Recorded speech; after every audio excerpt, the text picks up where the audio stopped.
आगामी विधानसभा चुनाव 2023 को लेकर विधानसभा क्षेत्र से कांग्रेस पार्टी के कार्यकर्ता युवा किसान नेता कालूराम जाट, जो कि किसान वर्ग से आते हैं, इनका गांव मलुकदास खेड़ी है। इन्होंने हमेशा किसान और युवाओं के लिए संघर्ष को अपना साथी चुना है। किसान परिवार से आने वाले कालूराम जाट NSUI व युवा कांग्रेस से अपनी राजनीतिक जीवन की शुरुआत करी व क्षेत्र में हमेशा किसानों की आवाज को प्रमुखता से उठाते रहे हैं। कोरोना काल हो या किसान आंदोलन, इन्होंने क्षेत्र में आगे रहकर हमेशा विधानसभा की जनता सेवा करी है। ये वर्तमान में जिला कांग्रेस कमेटी में महासचिव के पद पर है व पूर्व में युवा कांग्रेस के जिला अध्यक्ष रहे हैं। युवा कांग्रेस के कार्यकर्ता के रूप में इन्होंने जिले से लेकर दिल्ली तक जेल जाते रहे हैं। कालूराम जाट का कहना है कि हमारी विधानसभा में कोई किसान परिवार से चेहरा आए तो किसान के हित में विकास कार्य होगा। कांग्रेस पार्टी के युवाओं के दिलों की धड़कन किसानों के मसीहा कालूराम जाट हमारे साथ आज मौजूद हैं और साथ हमारे संवाददाता जिला ब्यूरो चीफ मनीष कुमार भाटी के साथ आइए सुनते हैं कि आप कुछ चुनावी चर्चा की है। आपका हमारे चैनल में नमस्कार है। नमस्कार। आप क्या कहना चाहेंगे और किस तरीके से आपका ये सफर रहा? मैं देखो बड़ी शाहदरी के मलुकदास खेड़ी गांव से आता हूं, किसान वर्ग से बिलोंग करता हूं और मैं शुरू से ही संघर्ष का जीवन मैंने लिया है। कॉलेज राजनीति हो या फिर यूथ कांग्रेस की राजनीति हो, मैं हमेशा संघर्ष करता आया हूँ। क्षेत्र की बात हो, भले की कॉलेज की बात हो, मैं NSUI से प्रदेश महासचिव बना था। उसके बाद में मैं यूथ कांग्रेस का जिला अध्यक्ष के रूप में भी मैंने काम किया और वर्तमान में मैं जिला कांग्रेस कमेटी में भी महासचिव के पद पर काम कर रहा हूँ। लगातार क्षेत्र के जो मुद्दे हैं, चाहे 2013 से लेकर 2018 तक जो बीजेपी की सरकार थी, उसके खिलाफ भी मैं लगातार धरना प्रदर्शन हम करते रहते थे। इसके अलावा क्षेत्र में जो भी किसानों की समस्याएं हैं, युवाओं की हो, महिलाओं की हो, हमें लगातार मतलब जन समर्थन लेके और पार्टी हित में जो भी काम आते हैं वो करता रहता हूँ और सबसे ज्यादा गरीब को गणेश मानकर और क्षेत्र की समस्याओं को सबसे ज्यादा प्रमुखता से उठाता रहा हूँ। इसके अलावा आज आपने देखी है, आप भी देखते ही हो, विधानसभा क्षेत्र में हमारे थोड़ा ज्यादा पिछड़ा हुई है, क्षेत्र की समस्याएं बहुत ज्यादा है, उनको लेके भी मैं काम कर रहा हूँ। जो गहलोत सरकार की जो कार्य योजना है, जन कल्याणकारी योजना आपने देखी होगी, भी महंगाई राहत कैंप भी चलाए, उसके अलावा प्रशासन गांव के संग अभियान भी चले हैं। सब में गहलोत साहब ने बहुत अच्छी योजनाएं दी है, शानदार योजनाएं दी है और वो सभी योजनाएं हम 307 बूथ हमारे जो बड़ी शाहदरी विधानसभा के पड़ते हैं, कुमारखेड़ा से लेकर बरिदिया तक सारी पंचायतों हम गए हैं, बूथ स्तर तक भी गए और इन योजनाओं को हम जन जन तक पहुंचा रहे हैं, जिससे कि लोगों को इसका फायदा मिले। आपने देख लो, आज देख लो, किसानों को फ्री लाइट मिल रही है, कुएं का बिल्कुल भी लाइट बिल नहीं आ रहा है, महिलाओं को मोबाइल मिल रहे हैं, 40 लाख महिलाओं को गहलोत सरकार मोबाइल दे रही है। इसके अलावा महिलाओं के उत्थान के लिए काफी अच्छी योजनाएं गहलोत साहब ने चलाई है। इसके अलावा आप देख लो, युवाओं को सबसे ज्यादा अगर रोजगार मिला है तो इन 5 सालों में मिला है। पहले की सरकारों में कभी घोषणाएं कर देते थे 5 लाख नौकरियां देंगे, लेकिन 50,000 भी भर्तियां नहीं होती थी। गहलोत साहब ने जो कहा है वो किया है। उनके जो बजट में जो उन्होंने दिया वो सब उन्होंने करके दिखाया जी। जैसे जिस तरीके से ये कांग्रेस कार्यकर्ता जो कालूराम जी हमारे साथ में है, जिस तरीके से आप बता रहे हो कि आपकी जो सरकार है वर्तमान में, राज्य सरकार जो अशोक गहलोत सरकार है, इसको लेके आप जो योजना है वो आप गिनवा रहे हो। हालांकि वो योजना लागू भी हो चुकी है, लेकिन सर कहीं ना कहीं आपकी सरकार का एक माइनस पॉइंट भी है। जैसे अब हालांकि हम देख सकते हैं पूरे बड़ी साड़ी में नहीं, पूरे राजस्थान में भी सर हालांकि बिजली की लेके समस्याएं बनी हुई है। हालांकि 15-15 घंटे क्षेत्र में बिजली नहीं मिल पा रही। सर इस समस्या के बारे में आप क्या कहना चाहोगे? सर मैं इस समस्या का मैं भी किसान वर्ग से आता हूं, तो मुझे काफी अच्छे से इस बारे में पता है और हम लगातार अधिकारी हैं उनको भी कह रहे हैं कि आप इस समस्या से किसानों को निजात दिलाइए। लाइट की समस्या की दिक्कत इसलिए आ रही है क्योंकि अचानक बारिश इस साल आपके सामने कम हुई है।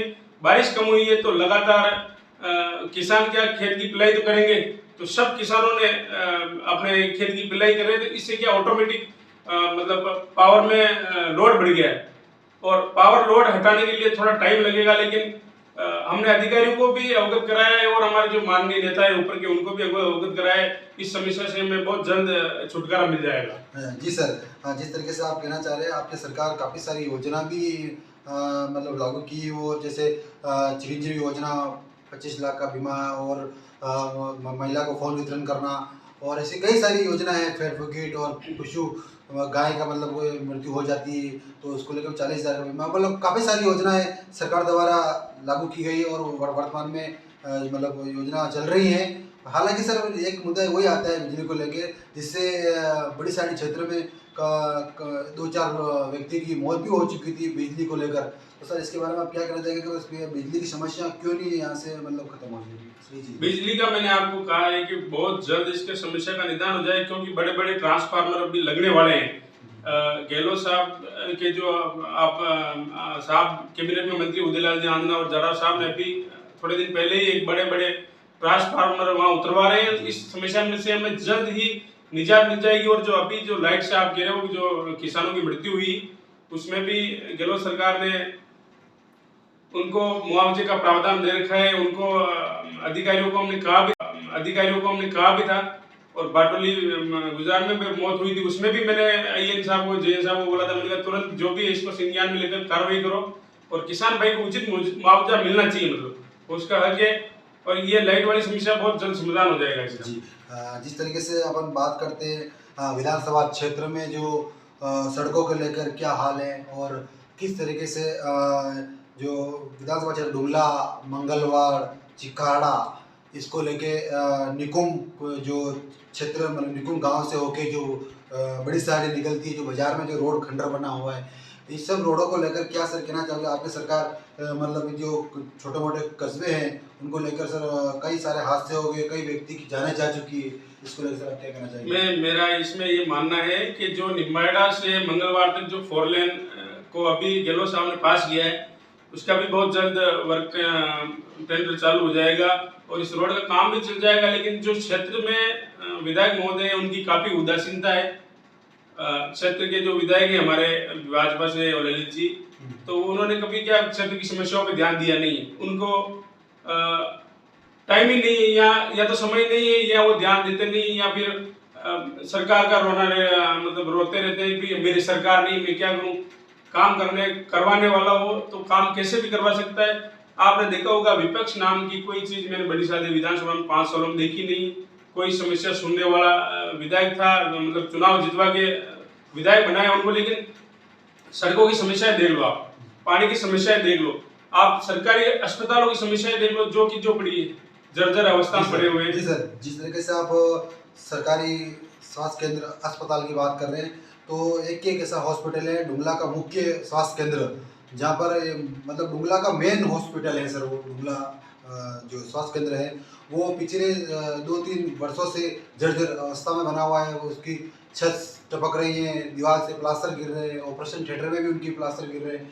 तो इस अवस्था में सर अगर मरीज वहाँ पे अपने ट्रीटमेंट कैसे ले पाएंगे, और कुछ हादसा भी हो सकता है, और अगर हादसा हुआ तो जाहिर सी बात है सरकार को जवाब देना भारी पड़ जाता है और सरकार के कहीं ना कहीं एक लापरवाही सामने आती है। और इसको लेकर सर जो मरीज जो भी आ रहे हैं वहाँ पे ट्रीटमेंट के लिए, उनको अस्टाफ क्वार्टर में उनका ट्रीटमेंट, उनका उपचार किया जा रहा है। तो इसके लेकर सर आपकी सरकार जो है वो जानने दे रही है, या फिर वर्तमान विधायक हैं वो भी अपने लिए जानना। हालांकि विधायक ने तो कुछ बता रहे हैं कि मैंने 10 लाख रुपए उनको रिपेयरिंग के लिए दिया गया है, और हालांकि जो मांग है वो हॉस्पिटल की नई बिल्डिंग निर्माण करने के लिए बिलोदा पंचायत में आ रही है। सर ऐसा कुछ इशू है तो सर इसके बारे में आप क्या कहना चाहेंगे? मेरा कहना ये है, देखो क्षेत्र की समस्या जो भी हो, अगर लोग दुखी हैं तो इस समस्या को हम अपने अधिकारियों से या अपने जो माननीय नेता जो भी हैं उनको भी अवगत कराएंगे। लेकिन इसमें क्या कि जो विधायक चुनकर आया है उस विधायक को 5 साल 4-4.5 साल हो गए, 5वां साल चल रहा है, चुनाव आने वाले जल्दी, तो काम करवाने वाला कहीं से भी करवा सकता है। काम करवाने वाले को बहाने भी ढूंढने की जरूरत नहीं पड़ती है। उनका सरकार के नेताओं को अवगत कराना था, उनसे नहीं हो रहा था तो धरने पे बैठते, कुछ भी करते हैं, लेकिन करवाने वाला करवा सकता है। कोशिश करने वालों की कभी हार नहीं होती, कोशिश करनी चाहिए थी उनको। लेकिन काफी अब मैं क्या कहूँ, भाजपा के कार्यकर्ता कहते हैं यार कि भाई ऐसा एमएलए नहीं बढ़त अच्छा है, तो मैं तो सब मेरे पूरी विधानसभा क्षेत्र है बड़ी सारी, आपने देखा ही है, आप भी घूम रहे हो मनीष जी। तो मेरा तो यही कहना है कि कोई अच्छा सा व्यक्ति चुन के आए और पढ़ा लिखा अच्छा सा आदमी आए जो क्षेत्र की समस्याओं को विधानसभा में उठा सके और क्षेत्र की समस्याओं को समझता भी हो। आपका कहने मतलब कोई नया चेहरा नया चेहरा आना चाहिए। नया चेहरा आए और कांग्रेस पार्टी का चुन के आए तो बहुत अच्छी बात होगी। कांग्रेस जिसको भी टिकट देगी हम उसको तन मन धन से जिताने की पूरी कोशिश करेंगे। और उसके अलावा मेरी एक बात और कहनी है आपको कि किसान वर्ग को मौका कभी मिला नहीं है बड़ी सादगी से, तो किसान वर्ग को अगर मौका मिलेगा तो मैं मानता हूं कि किसान अच्छे से क्षेत्र की समस्याओं को समझता है। 90% लोग यहाँ किसान वर्ग से आते हैं, तो वो क्षेत्र की समस्याओं को समझेगा और उनका तत्काल निदान भी कराएगा। नहीं हो रहा का काम तो धरने पे बैठेगा, कुछ भी करेगा। जी सर, जिस तरीके से आप बता रहे हैं कि मतलब पार्टी को एक किसान के रूप में एक एमएलए मतलब मिलना चाहिए। हालांकि सर आप भी एक किसान परिवार से बिलोंग करते हो, तो सर अगर मान लो जनता आपको चुनती है और पार्टी आपको टिकट देती है तो सर आप जनता के लिए क्या सौगात दोगे? मैंने मनीष जी इस क्षेत्र को बहुत ही बारीकी से समझा है। मैं कुमार खेड़ा से लेकर बरड़िया तक, उधर देवगढ़ से लेकर मंगलवार तक और निकुंज चौराहे से लेकर आवरी माता नन्नाना तक सारी पंचायतों को जानता हूँ। मऊड़ा से लेकर बांसी, उधर चैनपुरिया, मतलब हर क्षेत्र में से अच्छे तरीके से वाकिफ हूँ। हर क्षेत्र की समस्याओं को भी समझता हूँ। मैंने ये देखा है कि हमारा क्षेत्र काफी पिछड़ा हुआ भी है, तो एक पढ़ा लिखा आदमी अगर आएगा, किसान वर्ग से अगर कोई अच्छा आदमी आता है तो मुझे भाई भले पार्टी मुझे मौका दे या किसी और को दे, तन मन धन से उसको एक तो जिताने की कोशिश करेंगे। और किसान वर्ग आएगा तो क्षेत्र का भले ही करेगा वो। आप देख लो सड़कों की समस्या जो की जो पड़ी है, पानी की व्यवस्थाएं, बहुत जगह ऐसी व्यवस्थाएं फैली हुई है, बहुत जगह सरकारी अध्यापकों की कमी है। उसमें क्या होता है, बहुत सारे टीचर क्या करते हैं कि डेपुटेशन पर चले जाते हैं। डेपुटेशन वाली समस्या हर क्षेत्र में हर विभाग में मिल जाएगी आपको। तो हम माननीय शिक्षा मंत्री जी को भी कहेंगे और लुधियाना पंचायत नहीं, हर पंचायत में स्कूलों में यह समस्या है। कहीं आर्ट्स की फैकल्टी नहीं मिलती, कहीं साइंस का टीचर नहीं मिलता, कहीं मैथ्स का टीचर नहीं मिलता। तो मेरा जैसा अगर कोई नव युवा प्रतिनिधि मिलेगा विधानसभा को तो हम इस समस्या पर सबसे पहले काम करेंगे, क्योंकि शिक्षा आदमी की जीवन बना देती है। बिगाड़ भी अगर उसको अच्छे से शिक्षा नहीं मिले तो क्या पता रोजगार में दिक्कत आए, हर चीज में दिक्कत आती है।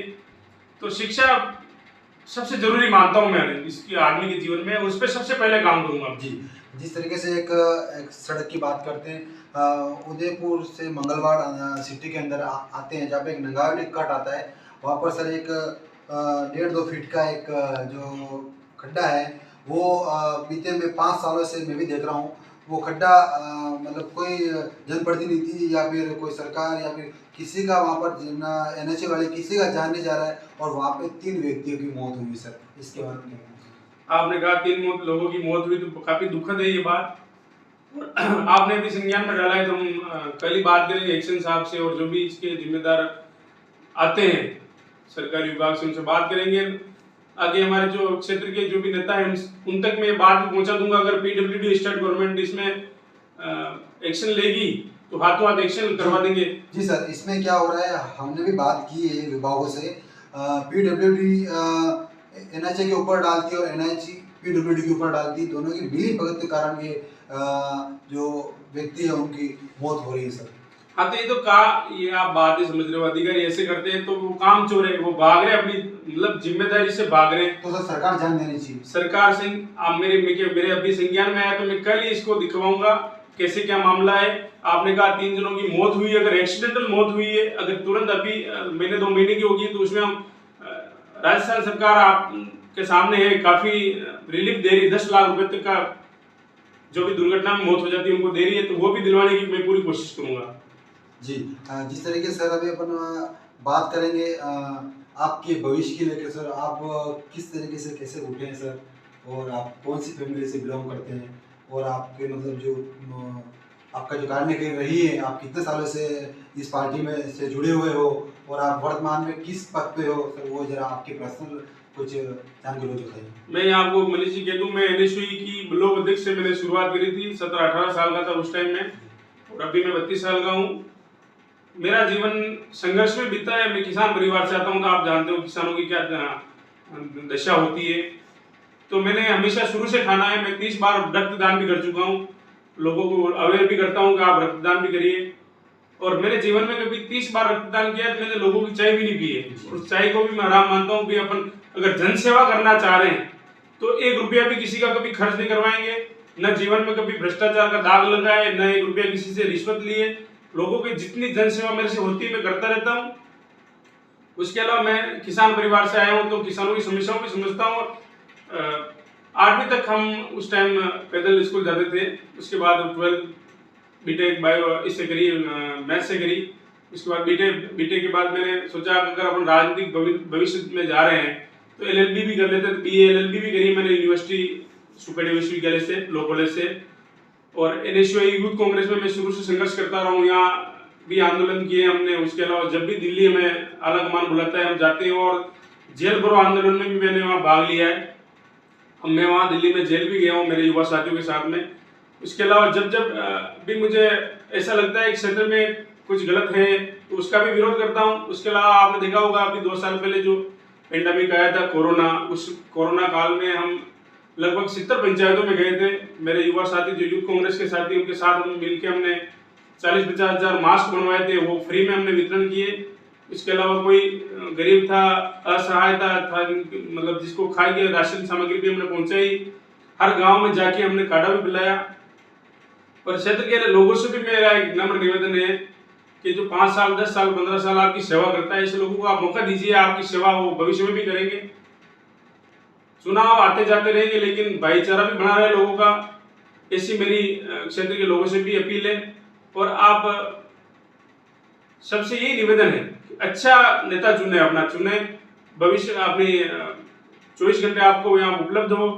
उसके अलावा बिल्कुल सिंप्लिसिटी में रहे और जो विकास को सबसे ज्यादा प्राथमिकता दे। जी, जिस तरीके से सर अभी अपन लास्ट पॉइंट पे आ जाते हैं। सर जिस तरीके से आपको क्या लगता है चित्तौड़गढ़ जिले की 5 विधानसभा में आपके एमएलए रहेंगे? मैं क्या कह रहा हूँ मनीष जी, यहाँ पर 5 सीटें आती है चित्तौड़ जिले में, लोकसभा में 8 आती है। तो पिछले चुनाव में हम कुछ कारणों से कपासन सीट और चित्तौड़ और बड़ी सारी सीट हम नहीं जीत पाए थे। लेकिन पिछले 4.5 सालों में गहलोत साहब ने इतनी अच्छी योजनाएं दी है इस क्षेत्र को, इस क्षेत्र का पूरा ध्यान रखा है गहलोत साहब। आए दिन आपके सामने देख लो, आप मेवाड़ का दौरा कर रहे हैं, वागड़ का भी दौरा कर रहे हैं, और जितना हो सके, अभी परसों अनगर बाबूजी भी आ रहे हैं, जितना हो सके उतना वो दे रहे हैं। मतलब महिलाओं से लेके युवा हो गया, विद्यालय जाने वाली बालिकाएं हो गई, कोई सा भी क्षेत्र आप देख लो, उसमें मुख्यमंत्री महोदय ने कोई कसर नहीं छोड़ी है। और उन सभी योजनाओं को हम कांग्रेस के कार्यकर्ता, मैं भी कांग्रेस का कार्यकर्ता हूं, तो हम सब कांग्रेस के कार्यकर्ता अगर उन सभी योजनाओं को घर घर तक पहुंचाएंगे तो हमारी 5 की 5 सीटें हमारी झोली में आएगी।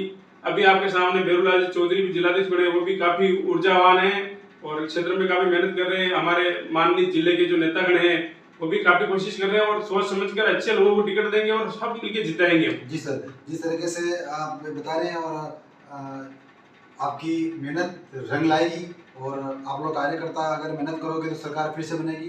तो सर जैसे अभी वर्तमान में आपकी सरकार है और आने वाले समय में आपकी सरकार फिर से बनेगी सर? बहुत, जो आपने कहा, मैं कह रहा हूँ कि 1000% आप मान लो गहलोत सरकार की जो योजना है उस पर चित्तौड़ की जनता, मेवाड़ की जनता और पूरे राजस्थान की जनता उसको उस पर अपना ठप्पा लगा के आएगी वोट पे, क्योंकि ऐसी योजनाएं पूरे भारत में किसी भी मुख्यमंत्री ने दी। किसी भी मुख्यमंत्री ने निःशुल्क दवा योजना नहीं दी, किसी भी मुख्यमंत्री ने हॉस्पिटल में जांचें फ्री नहीं की है। कोई भी मुख्यमंत्री 25 लाख रुपए का इलाज फ्री नहीं दे रहा पूरे भारत में। कोई भी मुख्यमंत्री 10 लाख रुपए का दुर्घटना बीमा नहीं दे रहा है। कोई भी मुख्यमंत्री 40,000 रुपए गाय अगर अपनी मर जाती है, बीजेपी वाले आप कहते हैं हम गाय के ये है वो है, लेकिन 3000 करोड़ रुपए गहलोत साहब ने गायों के ऊपर और गौशालों पे दिए। जी सर आप जो कह रहे हैं वो बात एकदम 100% सत्यता है। लेकिन हालांकि एक बात का जिक्र मैं भी करना चाहूँगा, सिर्फ राजस्थान में ही 550 रुपये में गैस का सिलेंडर मिल रहा है। हालांकि बाकी देश भर में कहाँ पे भी 1100 या 1050 में हालांकि सिलेंडर मिल रहा है। ये राजस्थान के लिए बड़ी गौरव की बात है जो मैं कहना चाह रहा हूँ। हमारे साथ थे कालूराम जी जाट जो कांग्रेस के कार्यकर्ता हैं।